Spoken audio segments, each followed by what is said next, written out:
तो 2 पाप किए ना। नहीं सर, हो चुका पेमेंट हो चुका है इनका। हैं आंसर राइटिंग का भी करो। और कोई ऐसा है? अभी तक सबका क्लियर है ना? किनका? सर कल करके ले आंसर राइटिंग तो करके लाओगे बेटा। वही नहीं करिए, कल पढ़ाया गया बोले नहीं। वो 13 वाला वो भी नहीं की।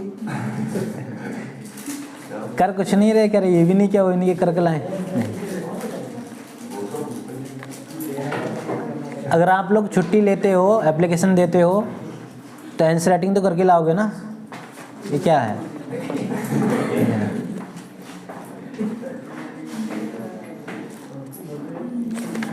पता है ना, रिजल्ट देखा आपने, है ना? शर्म नहीं आ रही? थोड़ी तो करो शर्म। स्टार्टिंग में जैसे आए थे वैसे ही हो गए क्या?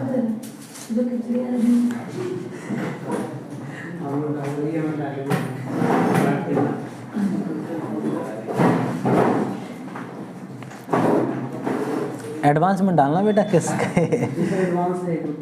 अच्छा, कभी सोच रहा हूँ कि जो एडवांस पूरा इसमें डाल दिया जाए। और कोई है आंसर राइटिंग वाला?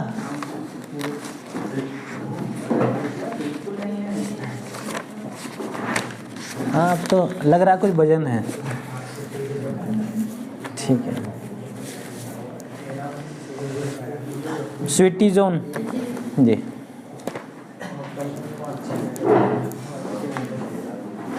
आप जो आंसर लिख रही हो तो पूरा का पूरा लिख दे रही हो, मतलब चाहे उसमें 500 शब्द हो चाहे 600 शब्द, इतना नहीं लिखना है। ये जो बता दिया जाए क्लास में, उसमें से आपने क्या समझा, जो आपको बेहतर लग रहा हो वही लिखनी है। ठीक है, उसमें लिख भी दिया है, आप उसको देख लेना। ठीक, अधिकतम हमें कितने शब्द लिखने हैं?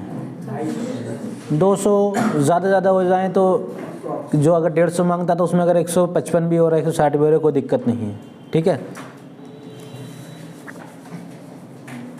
अदीप सिंह,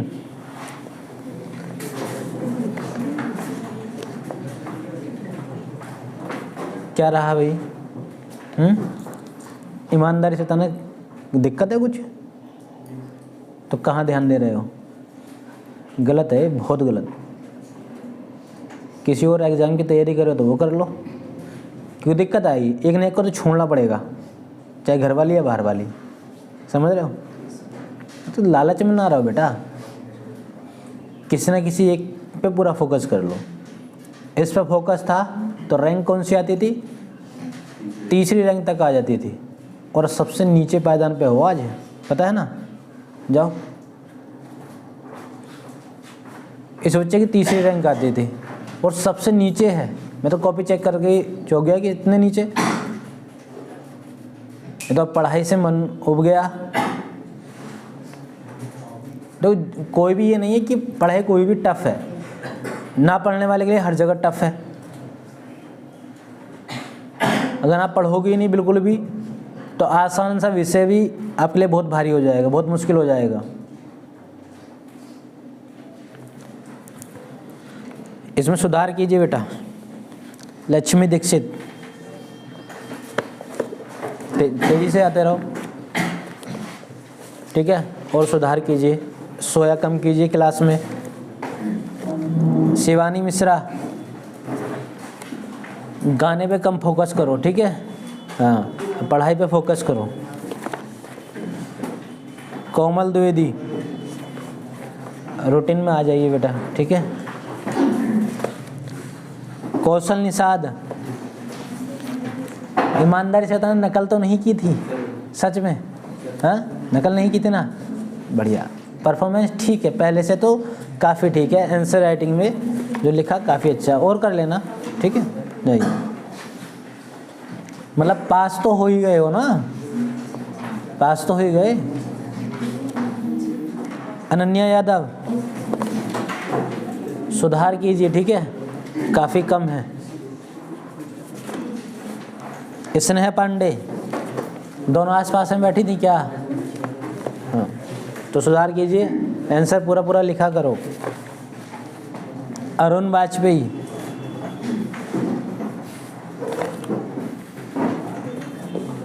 रिवीजन करेंगे, मोबाइल पे कम ध्यान देंगे, ठीक है। हाँ, नहीं स्क्रॉल हो जाएगी लाइफ। काजल। हाँ, थोड़ा मेहनत करो और बेटा, ठीक है। मुदित यादव। नकल किए थे क्या? नहीं किए ना, ठीक है, बढ़िया है। शिवम। बहुत अच्छा बेटा, कोई भी कोशिश करना, कोई भी आंसर नहीं छोड़ा करो, ठीक है। हाँ। कृष्णा यादव।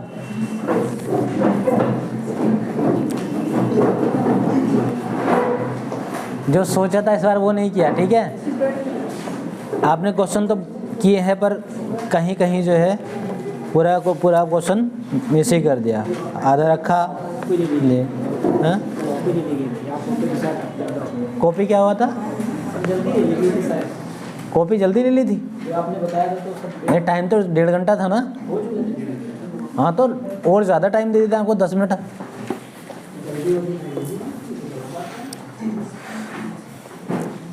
वहाँ भी बोलते ना कॉपी जल्दी ले ली थी, सिर फोड़ देना। प्रिया कुशवाहा। और सुधार कीजिए। विशाल भारती। इंतकाम ले रहे हैं क्या बेटा? ठीक है, और सुधार कर लीजिए। दूसरा स्थान प्राप्त किया है इन्होंने। अनुपम। ठीक है, थोड़ा सा और मेहनत कर लो, ठीक है।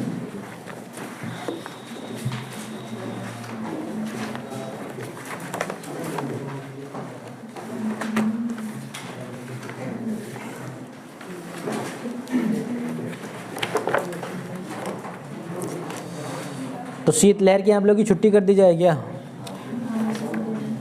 कितने लोग चाहते हैं कि छुट्टी कर दी जाए? बहुत ठंड हो रही है। हाँ, ऑनलाइन नहीं चलती हैं आप लोग, तो ऑनलाइन हमेशा रहते हो। क्या कर देंगे छुट्टी? कितने लोग चाहते हैं कि छुट्टी कर दी जाए? 1 महीने की पूरी छुट्टी हो जाए। 1 महीने की नहीं। कितने लोगों ने ये टेस्ट दिया ही नहीं था? टेस्ट कितने लोगों ने नहीं दिया था?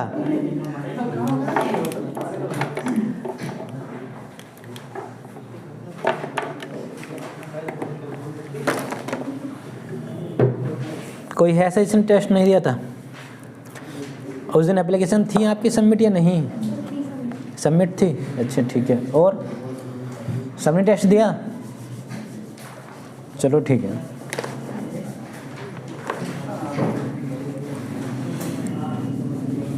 तो आपने कौन कौन सा क्वेश्चन किया? जो 4 दिए थे उनमें से कृषि क्षेत्र की निम्न उत्पादकता में कौन कौन से कारक हैं, ये पहला क्वेश्चन था। तो ये तो लगभग सभी ने किया होगा, किसी ने चेंज कर दिया? हाँ, आपने कौन सा किया? सेकंड वाला।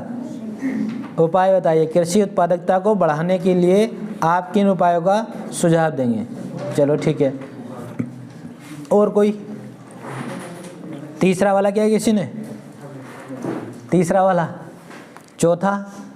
वहाँ तक औकात ही नहीं है, तो वहाँ तक पहुँचने के लिए भी थोड़ा और मेहनत करनी पड़ेगी। क्या बेटा? हाँ, ये है कि आप लोगों की शीतलहर की छुट्टी तो नहीं होगी, पर आप लोगों को एक जो है अनुमति मिल जाएगी कि आप कम से कम इस अपने यूनिफॉर्म के ऊपर अपना कोई बार में अच्छे से जैकेट वगैरह पहन सकते हो, ठीक है। ये तो पहन के आना ही है, मतलब इसके ऊपर आप पहन सकते हो, ठीक है। ये नहीं कि बिल्कुल कांपते आ रहे हैं। हाँ, 60 साल के बुजुर्ग की तरह कांप रहे हो, दांत जो है युद्ध लड़ रहे हैं आपस में ऊपर नीचे के, और फिर भी वंदे मातरम कह रहे हो। ऐसा नहीं है, ठीक है। तो थोड़ा इसमें आपको छूट है पूरी। ये तो हम क्या डिस्कस कर रहे थे? क्वेश्चन तो कराया था ना। ICR को निर्धारित करने वाले कारक, है ना। तो ICOR को निर्धारित करने वाले कारकों में 2 कारक होते हैं, कौन कौन से?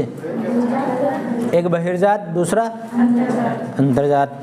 ठीक है, तो बहिर्जात कारक के बारे में कोई बताएगा? कोई भी एक बच्चा बताए, हाथ उठा ले कि हाँ पता है। बहिर्जात कारक क्या होते हैं अगर आपसे पूछा जाए? हाँ बताओ मुझे। ऐसे कारक जो निवेश उत्पादक के नियंत्रण से परे हो। जो नियंत्रण से परे हो। किसके? उत्पादक और हाँ निवेशक के, निवेशक या उत्पादक के नियंत्रण से परे होने वाले कारक या परे रहने वाले कारक बहिर्जात कारक होते हैं। ठीक है, अंतर्जात कारक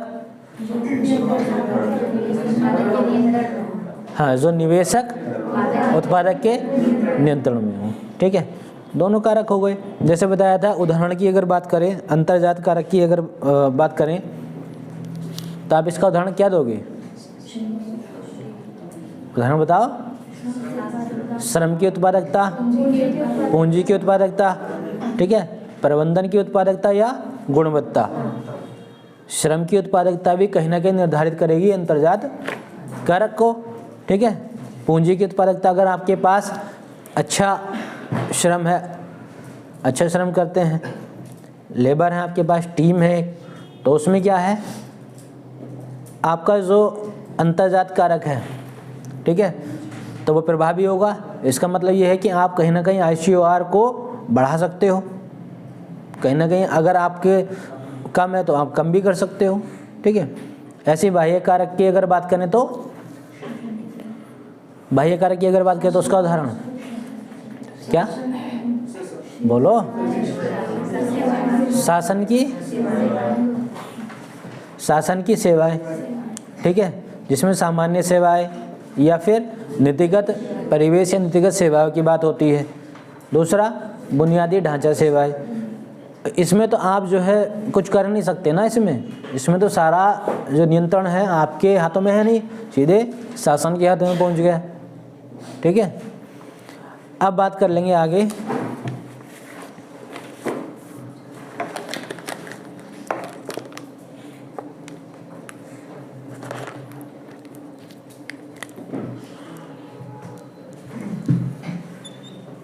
GDI, हाँ, ग्रॉस डोमेस्टिक इनकम, सकल घरेलू आय।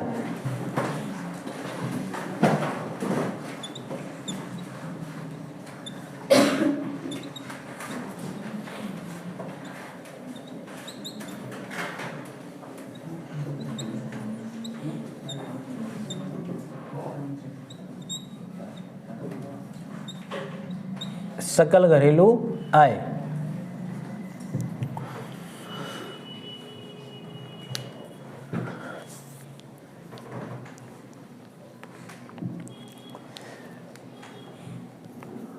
सकल घरेलू आय को आप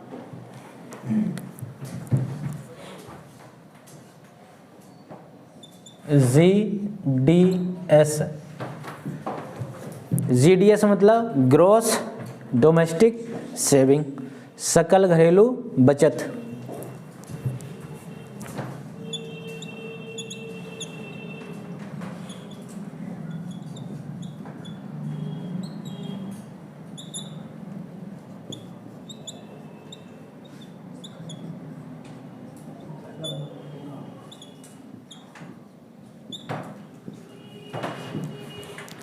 सकल घरेलू बचत plus GIC, gross inflow of capital.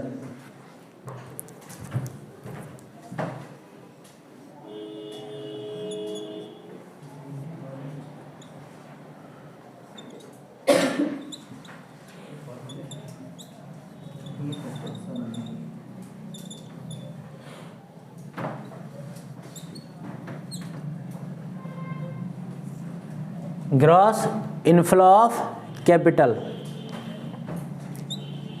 पूंजी का सकल अंतर्वाह।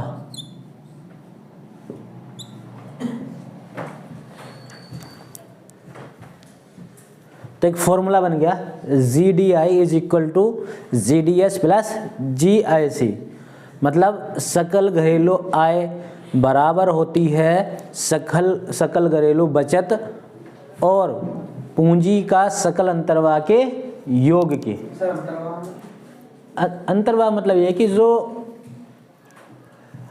आंतरिक गतिविधियां होती हैं पूंजी की से ली दी, ठीक है। तो अंतर्वाह मतलब इनफ्लो की अगर बात करें, जो अंतर गतिविधियां हैं, काम ने किसी से लिया किसी को दिया, ठीक है, ये चीज़ हो गई।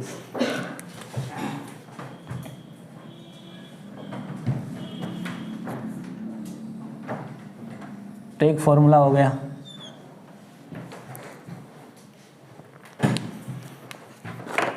अगर आपसे कोई एक लाइनें पूछ ले कि सकल घरेलू आय क्या होती है, तो आप क्या बताएंगे? सकल घरेलू बचत और पूंजी के सकल अंतर्वाह के योग के बराबर होती है, ठीक है।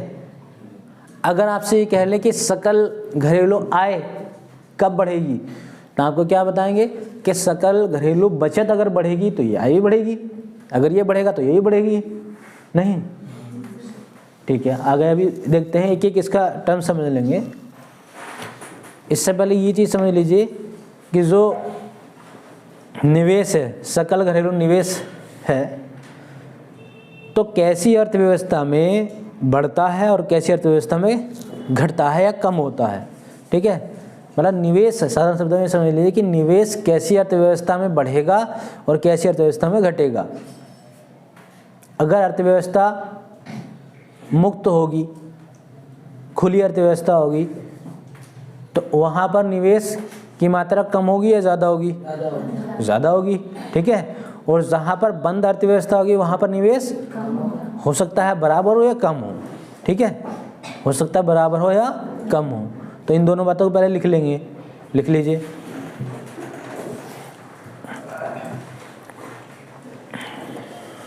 एक खुली अर्थव्यवस्था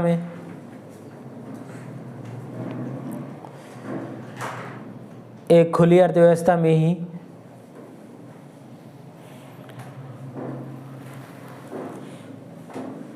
सकल घरेलू निवेश की मात्रा, सकल घरेलू निवेश की मात्रा सकल घरेलू बचत की तुलना में, सकल घरेलू बचत की तुलना में अधिक हो सकती है, अधिक हो सकती है।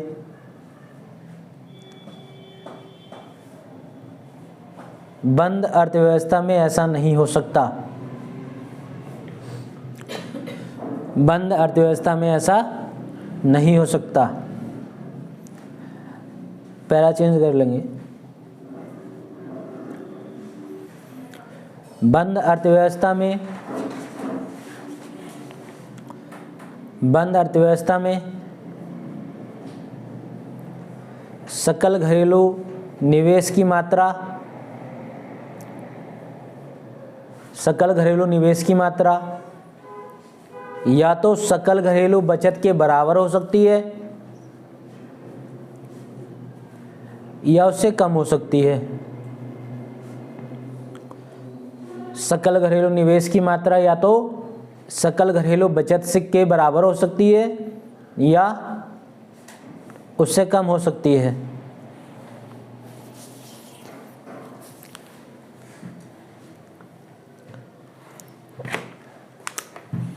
अब एक शब्द बार बार आ रहा है, सकल घरेलू बचत, तो पहले इसको समझ लेंगे आखिर ये है क्या।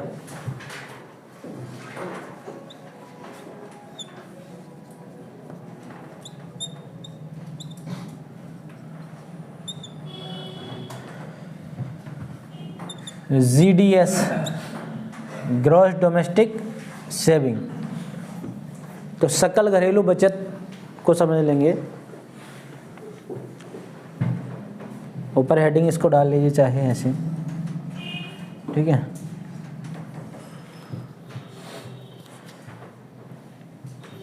तो अब इसकी शॉर्ट फॉर्म लिखो तो कोई दिक्कत नहीं ना, इसको GDS लिख दें। तो GDS ग्रॉस डोमेस्टिक सेविंग बराबर होती है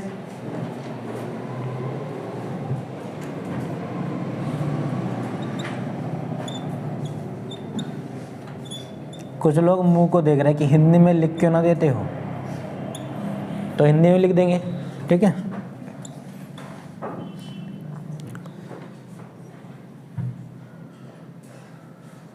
गृहस्थ बचत एक होती है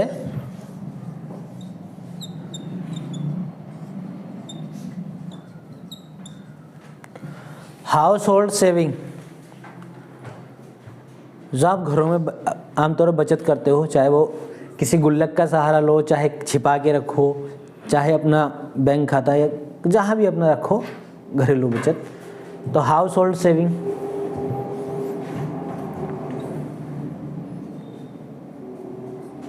एच ऐसे लिख दें,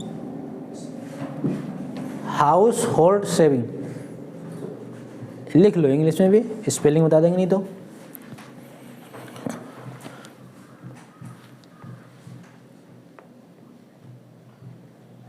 प्लस निगम बचत,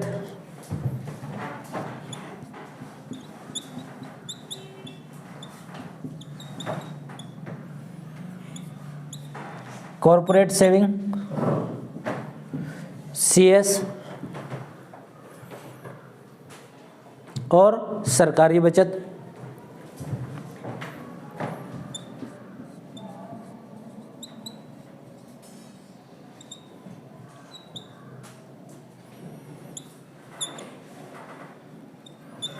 गवर्नमेंट सेविंग।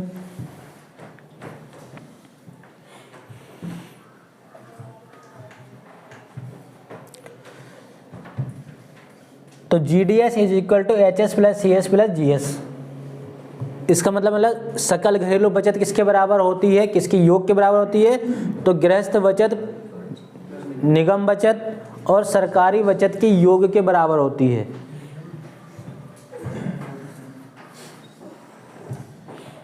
इसकी परिभाषा आप लोग अपना आप भी बना सकते हो खुद ही, और अपना आप ही बनानी होती है, ये नहीं कि रट लो, कि रट्टा मार लो, ठीक है।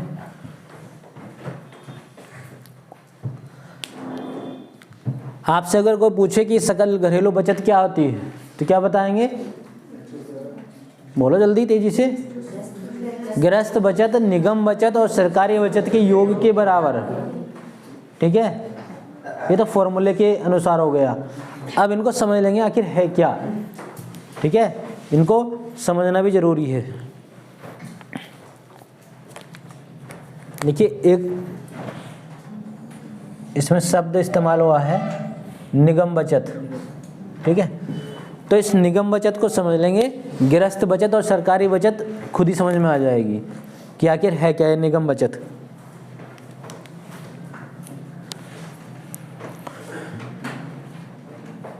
निगम बचत में आप दो तरह की बचत पढ़ेंगे,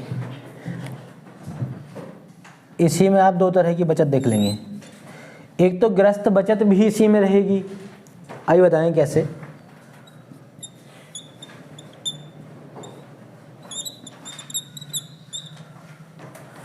गृहस्थ बचत तो रहेगी, साथ ही निजी निगम बचत भी रहेगी। निजी निगम बचत,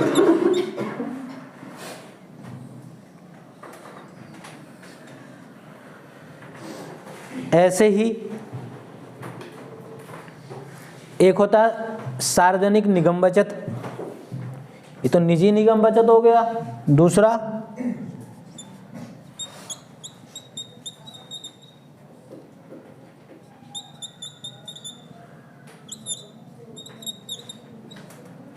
सार्वजनिक निगम बचत, और इसके साथ जो योग होगा सरकारी बचत।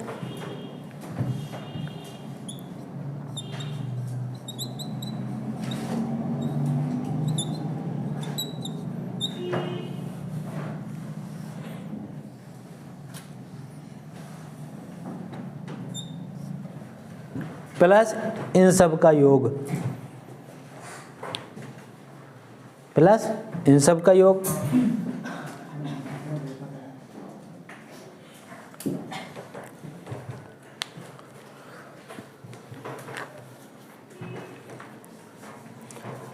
अब जो हमने अलग अलग लिख लिए कि गृहस्थ बचत तो ये भी थी, फिर आपने यहाँ क्यों लिख दिया, ठीक है।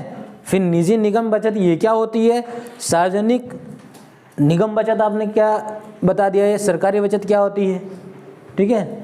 तो इनको समझ लेंगे।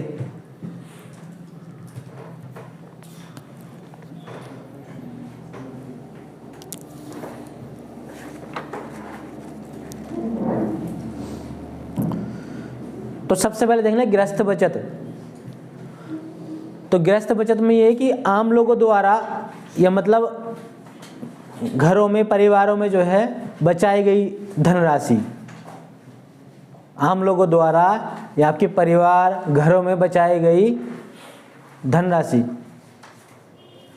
या राशि, तो इसको क्या बोलते हैं, गृहस्थ बचत, इसको बोलते हैं गृहस्थ बचत।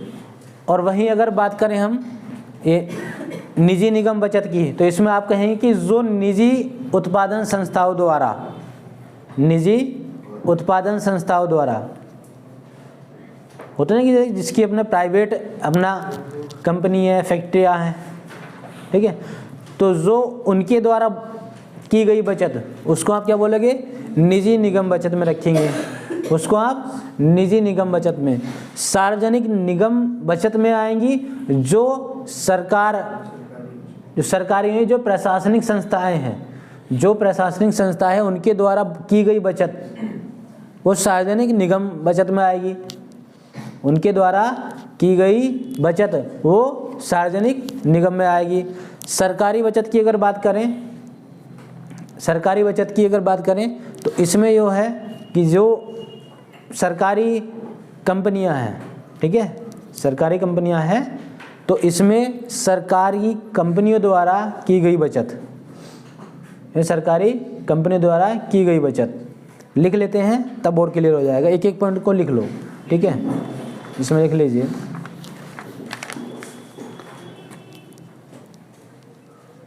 ये सबसे पहले लिख लीजिए निजी निगम बचत लिख लो, चाहे या गृहस्थ लिख लो, कोई सा भी लिख लो, गृहस्थ बचत लिख लीजिए।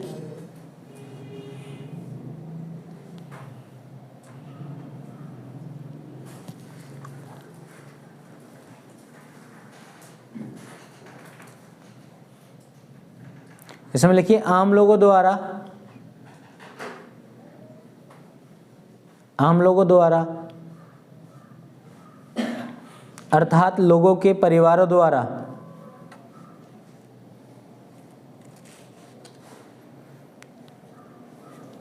अर्थात लोगों के परिवारों द्वारा बचाई गई राशि को, बचाई गई राशि को गृहस्थ बचत कहते हैं।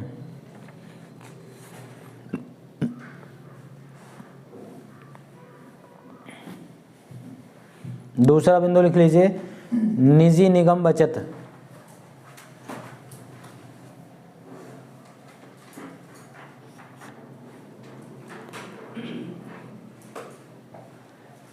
निजी उत्पादन संस्थाओं द्वारा, निजी उत्पादन संस्थाओं द्वारा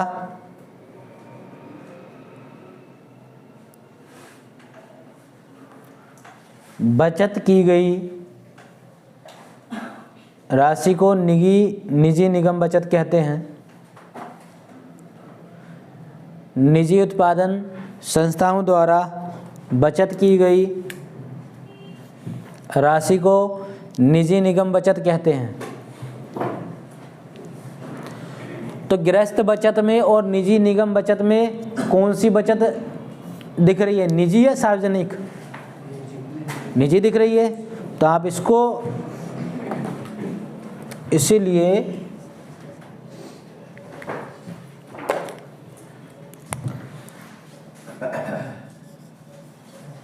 निजी बचत भी कह सकते हैं, ठीक है।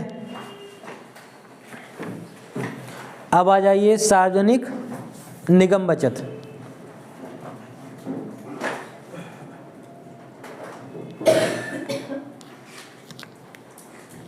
इसमें लिखिए सरकारी कंपनियों द्वारा अर्थात सार्वजनिक उपक्रमों द्वारा, अर्थात सार्वजनिक उपक्रमों द्वारा बचाई गई धनराशि को, बचाई गई धनराशि को, धनराशि ना लिख के राशि लिखिए सिर्फ, बचाई गई राशि को सार्वजनिक निगम बचत कहते हैं, सार्वजनिक निगम बचत कहते हैं।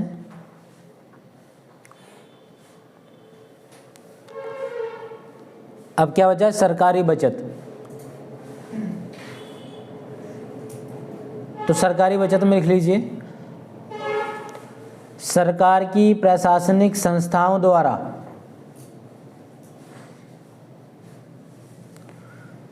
सरकार की प्रशासनिक संस्थाओं द्वारा। अब मुझे बताएं क्या इसमें सरकारी कंपनियों द्वारा शामिल होगा कि नहीं? इसमें शामिल नहीं होगा, क्योंकि वो किस में आ गया?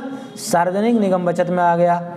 इसमें ना तो सरकारी कंपनियों द्वारा और ना ही सरकार के उपक्रमों द्वारा की गई बचत आएगी। ठीक है, वो किस में जाएगी? सार्वजनिक निगम बचत में।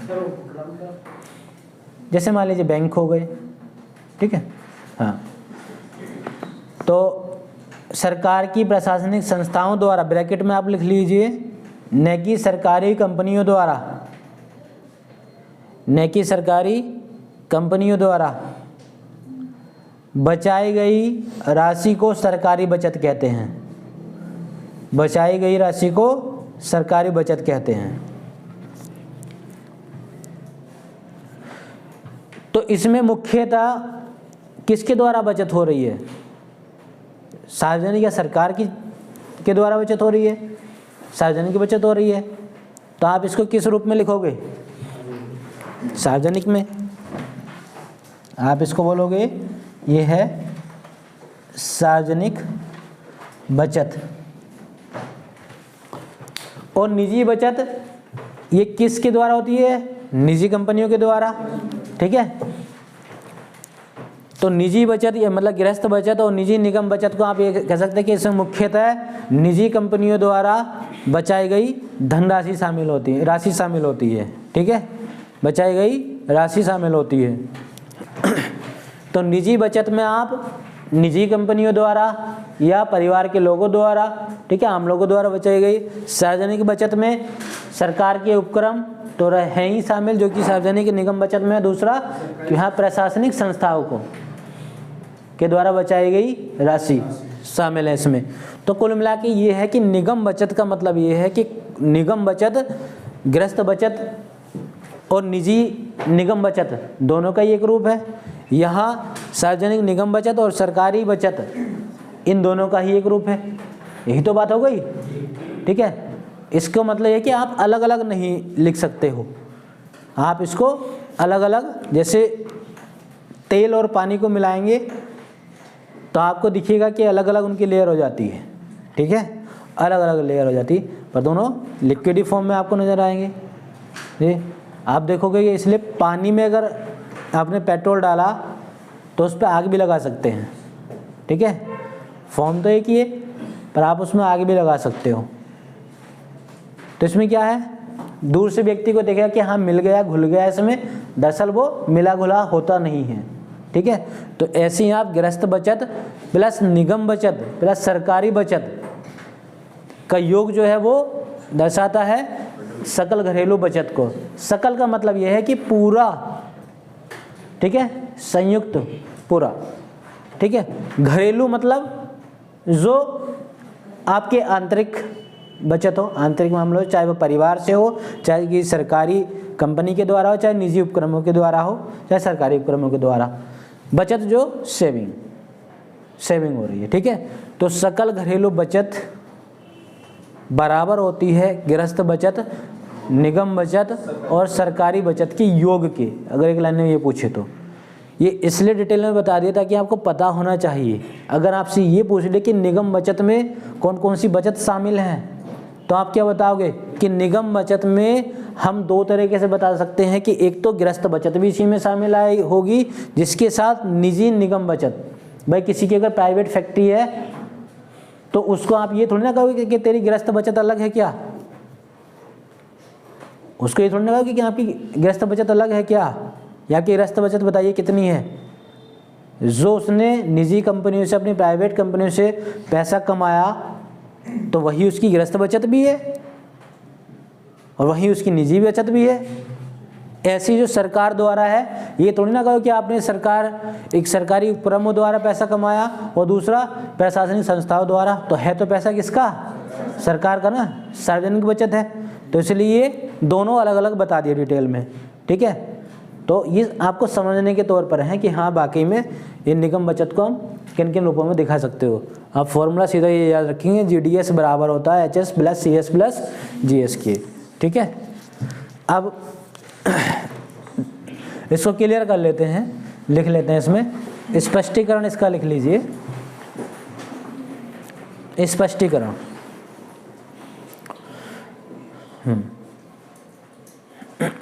चूंकि सरकारी बचत एक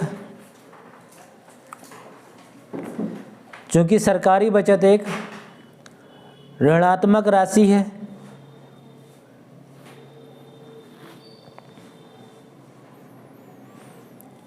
इसलिए सार्वजनिक निगम बचत की तुलना में सार्वजनिक निगम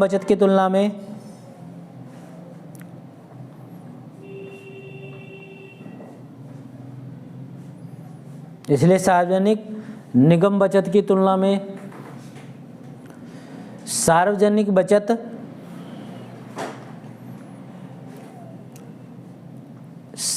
बचत की राशि कम है,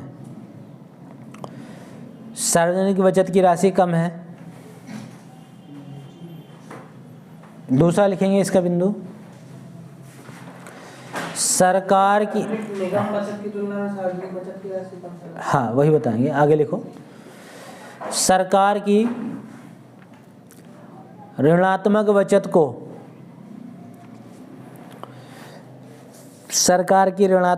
को राजकोषीय घाटा फिस्कल डेफिसिट कहते हैं।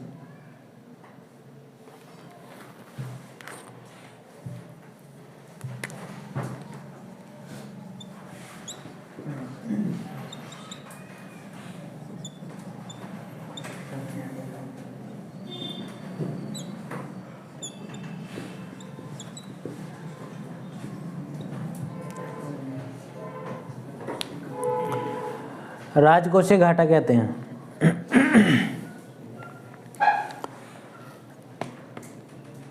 अब ये आप बचत को ऋणात्मक राशि कैसे कह रहे हैं, ठीक है। तो एक बार मैंने बताया था स्टोरी कि अगर आपने किसी से पैसा लिया है, आपके पास है, आपने किसी से पैसा उधार ले लिया और आपके पास है, तो आपने उधार तो भले ही लिया है मगर वो आपके पास है, तो इसका मतलब आपके काम में आ रहा है, इसका मतलब है कि आपकी बचत है, ठीक है, आपकी बचत है। तो सरकार, आप देखते होंगे सरकार जो है ऋण भी लेती है, सरकार ऋण भी लेती है, और जो ऋण लेगी सरकार, तो सरकार के पास तो पैसा होगा ही वो, ठीक है। तो सरकार के पास पैसा है तो सरकारी खजाने में है। इसका मतलब ये नहीं कि सरकार को देना नहीं होगा, इसका मतलब ये नहीं कि सरकार को देना नहीं होगा। जैसे आप क्रेडिट होता है, आपने देखा होगा जब मोबाइल में आपके पहले बहुत एक अच्छी स्कीम चलती थी कि जैसे कभी आपके मोबाइल के पैसे ख़त्म हो गए तो कंपनी आपको 5 रुपये 10 रुपये क्रेडिट देती थी, ठीक है, कि आप जो है इस नंबर को डायल कीजिए और आपके खाते में 5 रुपये आ जाएगा, ठीक है। तो इसका मतलब क्या है कि आपको 5 रुपये कभी देना नहीं होता, क्या देना होता था। जैसे ही आप उसका रिचार्ज कराओगे अगला, तो वो खुद ही 5 रुपये कट जाता था। तो इसलिए सरकारी जो बचत है, इसमें लिखा है कि जो सरकारी बचत है वो क्या है, एक ऋणात्मक राशि है, वो एक ऋणात्मक राशि है, माइनस में जाने वाली राशि है, ठीक है। और जैसे ही आपके पास आपने रिचार्ज किया तो पैसा कट गया। तो सरकार के पास अगर पैसा आया तो राजकोषीय घाटा तो वो रहेगा ही, उसको थोड़ी ना मिटा सकते हैं आप। सरकार ने अगर कहीं से लोन लिया तो वो तो उसके घाटे में रहेगा ही, चाहे अकाउंट में आप कितना भी दिखाएं तो देना तो पड़ेगा। तो इसीलिए जो सरकारी बचत होती है वो सार्वजनिक बचत की तुलना में कम होती है, उसको रखा ही कम जाता है। कहीं ऐसा ना हो कि हम लोन लेते रहें और लोन ले करके अपना खजाना भर लें, इसलिए उस पर ज़्यादा फोकस नहीं किया जाता है, नहीं उस पर ध्यान दिया जाता है, नहीं उस पर रखा जाता है, क्योंकि उससे क्या है, उससे कहीं ना कहीं हमारा राजकोषीय घाटा सामने आएगा और राजकोषीय घाटा तो सरकार को पे करना ही पड़ेगा। इससे ये नहीं कि किसी व्यक्ति या किसी एक दल से बात होती है, नहीं, ये पूरा सरकार से बात होती है, ठीक है। जैसे सरकार अगर आप किसी चीज़ पे दबाव बनाओ कि हमें रोज़गार दीजिए या कोई भी ऐसा मुद्दा उठाओगे तो सरकार एक बहाना ही मार देती है कि भैया अभी राजकोषीय घाटा चल रहा है, ठीक है, अभी राजकोषीय घाटा चल रहा है। तो इस सेविंग का ही एक ऋणात्मक रूप आप कह सकते हैं इसको, ठीक है, कि आपने लोन ले लिया, वो चुकाना तो पड़ेगा ही। आपके काम हो गए, आपका बैलेंस ख़त्म हो गया था, आप 10 रुपये आपने क्रेडिट कर लिया, लोन ले लिया, आपका काम तो चल गया, ठीक है। तो जो आपके अकाउंट में आया, आपने कहा आप देखो फ़ोन हो रहा है, बातें हो रही हैं जी, अकाउंट में है 10 रुपया।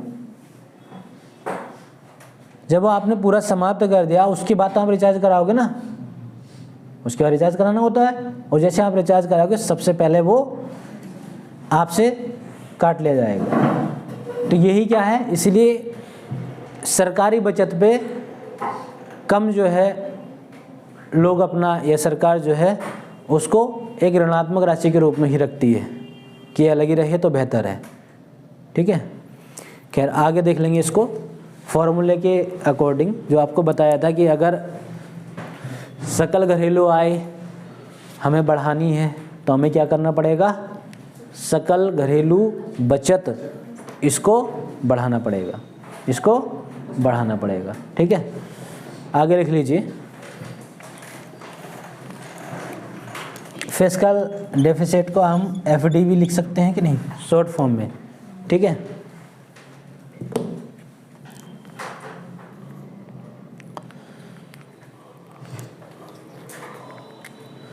तो इसी को जो है शॉर्ट फॉर्म में लिख दो इसको, चलो यहाँ लिख देते हैं, GDI बराबर है GDS प्लस थोड़ा गैप रखना है इधर, GIC, ठीक है, प्लस GIC।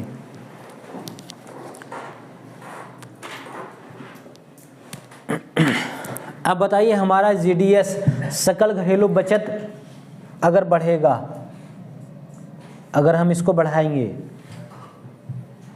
अगर हम इसको बढ़ाएंगे तो हमारा GDI क्या होगा, घटेगा, बढ़ेगा ये भी, ठीक है। और आपका सकल घरेलू बचत अगर बढ़ रहा है तो राजकोषीय घाटा बढ़ेगा या घटेगा, घटेगा वो तो, ठीक है, राजकोषीय घाटा घटेगा। तो आप अलग लिख सकते हैं, एफडी ऐसे में क्या हो जाएगा, कम होगा। तो ये तो सिंपल सा फॉर्मूला, अगर हमारी बचत बढ़ेगी तो हमारा अगर लोन भी लिया हुआ है उसको भी आप समाप्त कर दोगे कि नहीं, वो भी समाप्त कर दोगे, ठीक है। अगर आपसे कोई पूछे कि ये GDS और FD का आप कैसा संबंध दिखाओगे तो कैसा हो जाएगा, कैसा हो जाएगा, हाँ, या तो आप रेसिप्रोकल बोल दीजिए, इन्वर्सली बोल दीजिए, ठीक है। तो GDS अगर आपका बढ़ रहा है तो फिर FD क्या हो रहा है, कम हो रहा है, राजकोषीय घाटा कम हो रहा है। लिख लीजिए इसको, बिंदु बना लीजिए, FD मतलब राजकोषीय घाटा को कम करने के, FD को कम करने से, FD को कम करने से सकल घरेलू बचत बढ़ती है, सकल घरेलू बचत बढ़ती है, जिससे सकल घरेलू आय, जिससे सकल घरेलू आय भी बचती है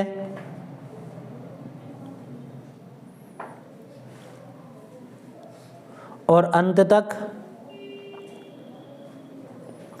उत्पादन की समृद्धि दर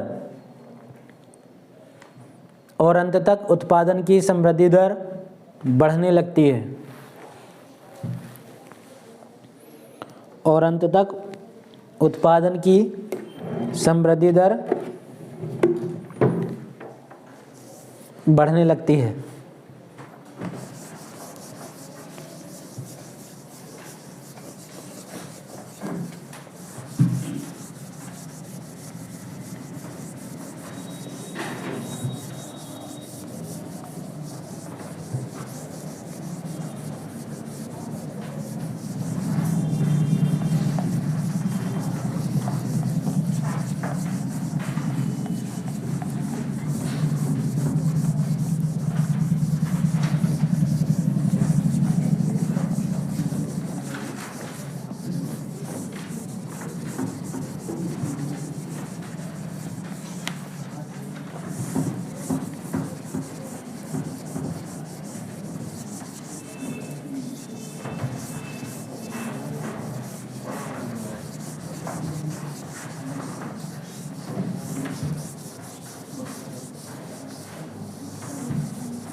अब स्टार्टिंग में एक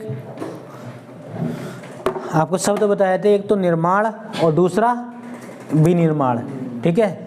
पूंजी निर्माण ये सुना था आपने। तो इन शब्दों को पहले अलग अलग डिफाइन कर लेंगे, फिर उसके बाद अगले टॉपिक पे बढ़ेंगे, ठीक है। पहले इन शब्दों को समझ लेंगे, तो एक टेबल बना लेंगे, उसके बराबर में मतलब साथ साथ ही उसको पढ़ते रहेंगे।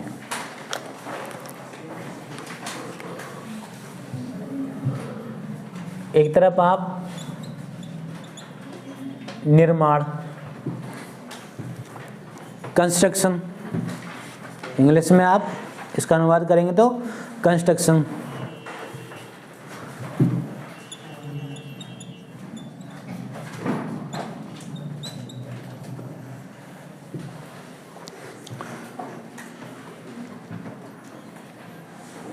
और दूसरा विनिर्माण मतलब मैन्युफैक्चरिंग।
तो साधारण शब्दों में आप निर्माण किसको बोलोगे, कोई बताएगा? एकदम सिंपल भाषा में बताइए। जो चीज़ें सर प्राथमिक रूप से मिलकर बनाई जाती है, जो प्रकृति द्वारा मिली है उनसे बनाई जाती है। हाँ, प्राथमिक और द्वितीय, ठीक है। प्राथमिक और द्वितीय वस्तु के समन्वय करते हुए अगर किसी नई वस्तु का उत्पादन कर रहे हैं, प्राथमिक और द्वितीय वस्तुओं के समन्वय करने से अगर हम किसी नई वस्तु का उत्पादन कर रहे हैं, उसकी प्रक्रिया कर रहे हैं, तो उस प्रक्रिया को क्या बोलते हैं? निर्माण बोलते हैं। किसी नई वस्तु का कर रहे हैं, ठीक है। विनिर्माण उन्हीं वस्तु का दोबारा उपयोग रूपांतरण कर देना, ठीक है। उन्हीं वस्तुओं का मतलब प्राथमिक एवं द्वितीयक वस्तुओं का रूपांतरण कर देना, तो वो क्या हो गया? विनिर्माण हो गया, ठीक है। कुल मिला के समझ लीजिए कि निर्माण में आप किसी नई वस्तु का उत्पादन कर रहे हैं और विनिर्माण में आप रूपांतरण कर रहे हैं। विनिर्माण में आप सिर्फ रूपांतरण कर रहे हैं, ठीक है। तो इसमें आप लिख लेंगे बिंदु बना करके प्राथमिक एवं द्वितीयक वस्तुओं का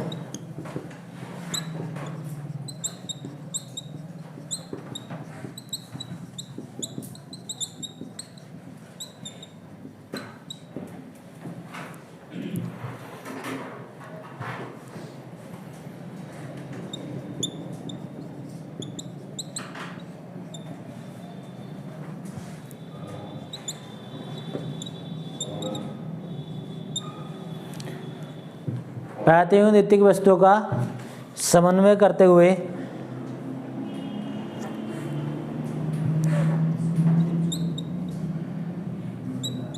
एक नई वस्तु के उत्पादन की ऐसी प्रक्रिया, उत्पादन की ऐसी प्रक्रिया जो अंशतः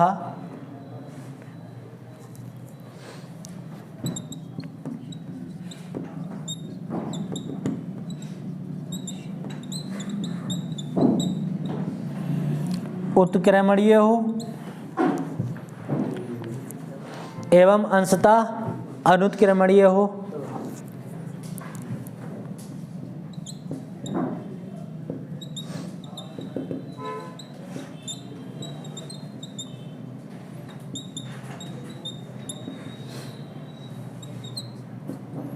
क्या कहलाती है? निर्माण।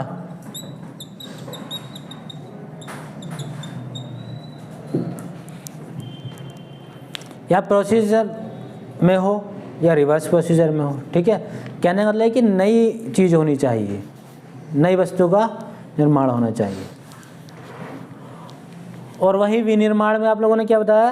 प्राथमिक या द्वितीयक वस्तु का रूपांतरण करके। इसमें आप क्या लिखोगे? प्राथमिक एवं द्वितीयक वस्तुओं का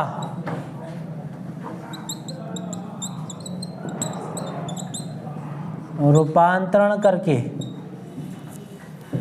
प्राथमिक एवं द्वितीयक वस्तुओं का रूपांतरण करके एक नई वस्तु के उत्पादन की ऐसी प्रक्रिया, ठीक है।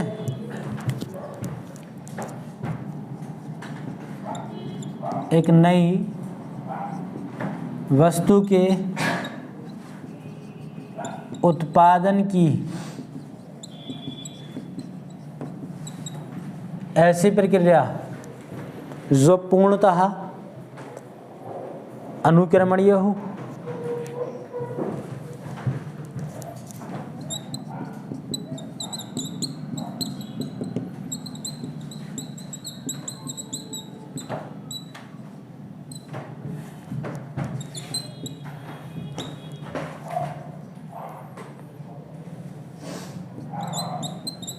विनिर्माण कहलाती है। विनिर्माण कहलाती है।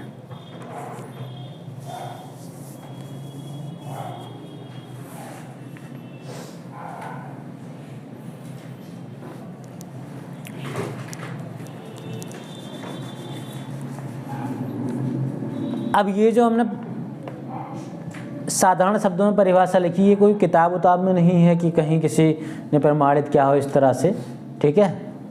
तो पहले इसका खुलासा कर लेते हैं। हाँ, खुलासा कर लो इसका, लिख लीजिए खुलासा। हाँ पहले ही खुलासा कर रहे हैं ताकि हाँ आप लोग इससे झगड़ा ना कर बैठो। तो लिखिए खुलासा, इसका नीचे कर लीजिए। अबे इसको तो ये हो गया बस, ये तो अलग दिखाना था, ठीक है, ये तो अलग दिखाना था। अब यहाँ कर लो ना खुलासा, ठीक है। ये दोनों ही परिभाषाएं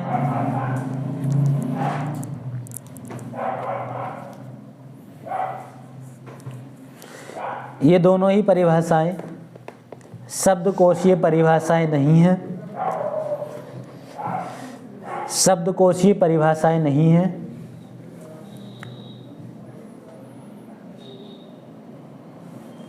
व्यावहारिक परिभाषाएं हैं, व्यावहारिक परिभाषाएं हैं। इसलिए इनके कुछ अपवाद भी मिल सकते हैं, इसलिए इनके कुछ अपवाद भी मिल सकते हैं।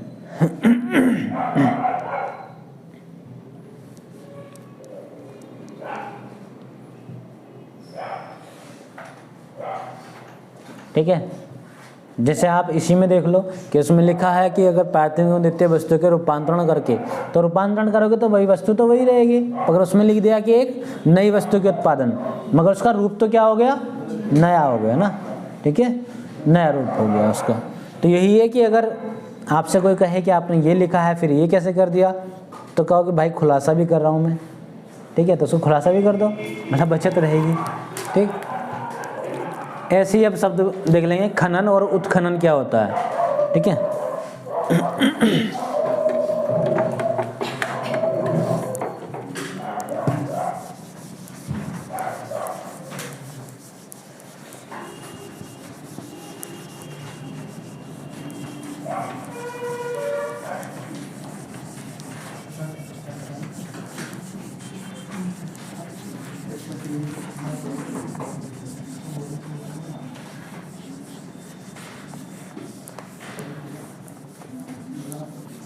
इसी तरह से बना लेंगे उसको भी।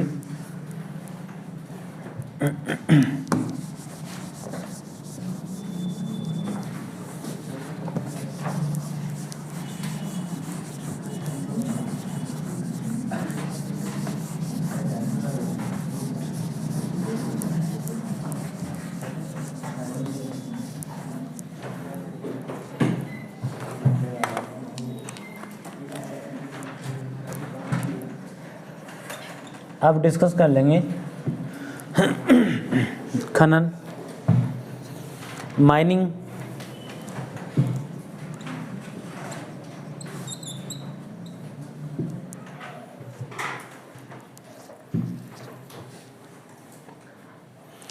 उत्खनन,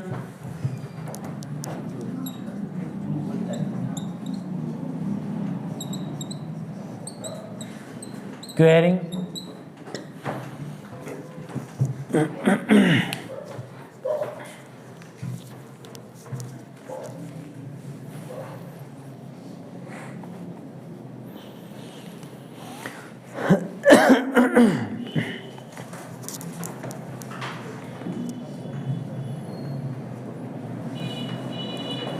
तो खनन को ही बताएगा। इसको क्या, किस तरह से आप डिफाइन करोगे कि खनन का मतलब ये होता है, खनन का मतलब।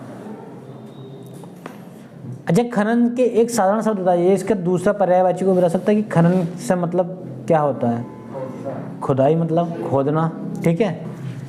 तो कैसी खुदाई इसमें ये बताइए। अबे प्राकृतिक संसाधनों, खुदाई का रूप बताइए। होता है जेसीबी से, और क्या नाखूनों से खोदोगे अपने।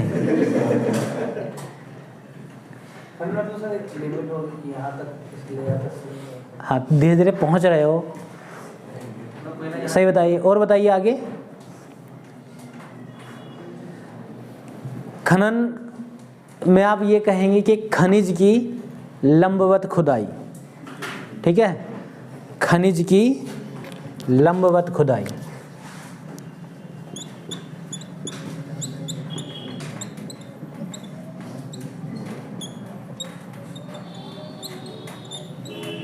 खुदाई को खनन कहते हैं। खनिज की लंबवत खुदाई को खनन कहते हैं। लंबवत का मतलब क्या है कि आप जो है इस तरह से, ठीक है, इस तरह से खुदाई करें, यही तो हुआ ना। उत्खनन क्या होगा? हाँ, हॉरिजॉन्टल। खनिज की क्षैतिज खुदाई को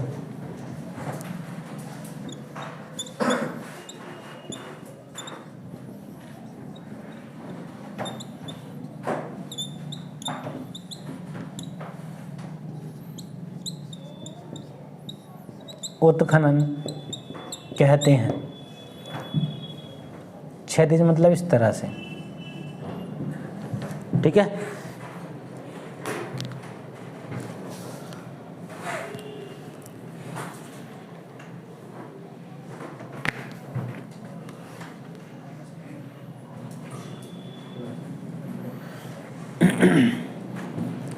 अब क्या करें, इतना तो थोड़ा स्पष्ट नहीं हुआ होगा, तो इसका और खुलासा कर लेते हैं, ठीक है।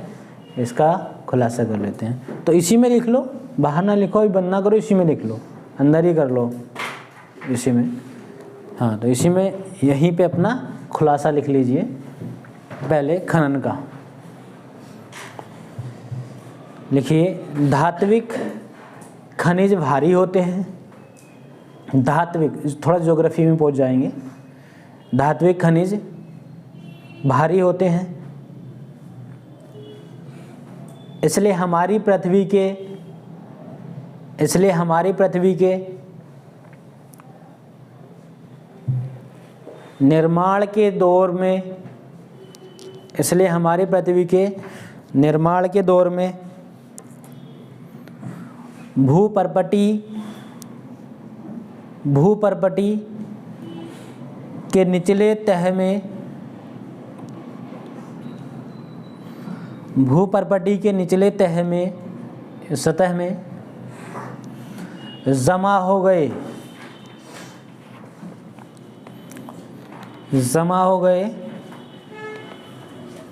इसलिए उनकी लंबवत खुदाई करनी पड़ती है। इसलिए उनकी लंबवत खुदाई करनी पड़ती है।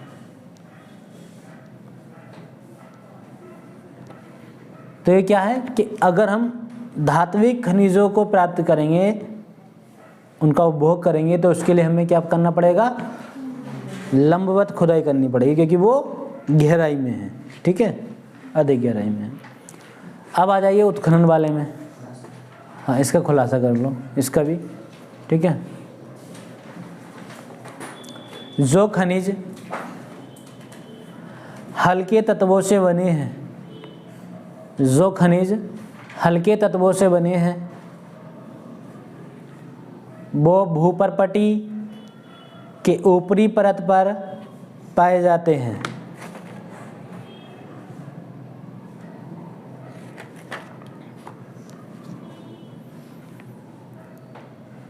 वो भूपर्पटी के ऊपरी परत पर पाए जाते हैं, इसलिए इनके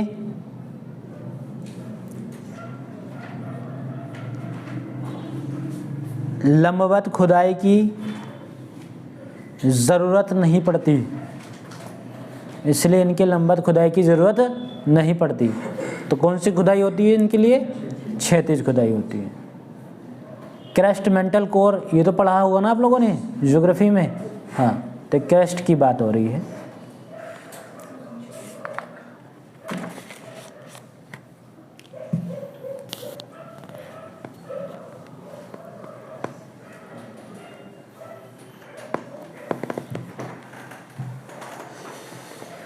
इसी को आप एक शब्द में ये भी बोलते हैं कि अंतः भूभागीय खदान। अंतः भूभागीय खदान।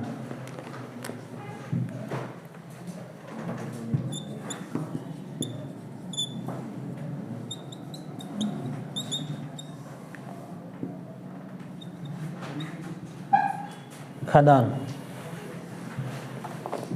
अंग्रेजी में अनुवाद है इसका अंडरग्राउंड माइन।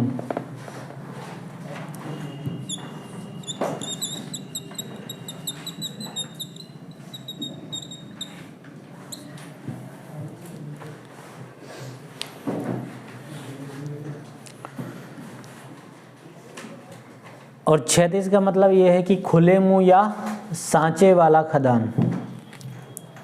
इसको आप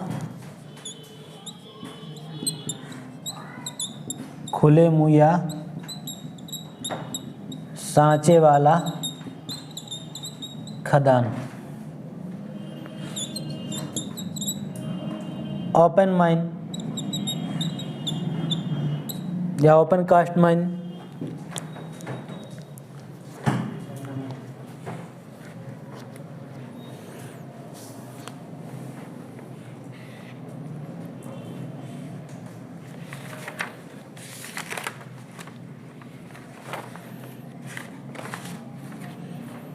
तो ये कुछ शब्द ऐसे थे जो आपको आगे पढ़ने पड़ेंगे, बार बार जिक्र होगा, इसलिए पता होना चाहिए कि आखिर इन शब्द का मतलब है क्या। ठीक है, तो आंसर राइटिंग के लिए लिखिए।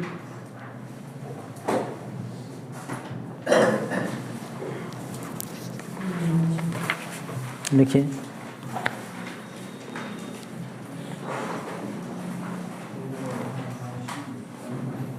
लिखिए क्या सकल घरेलू बचत, क्या सकल घरेलू आय, लिख लीजिए, क्या सकल घरेलू आय को बढ़ाने के लिए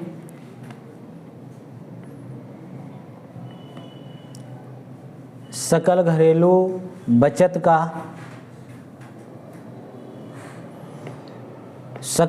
बचत का बढ़ाना आवश्यक है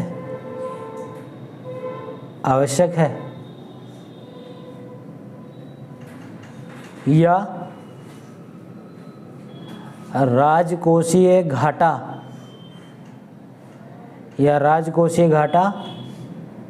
कम करना अनिवार्य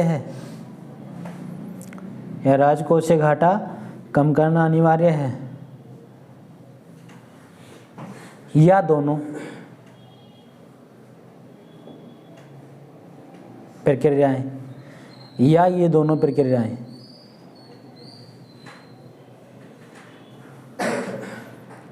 स्पष्ट कीजिए।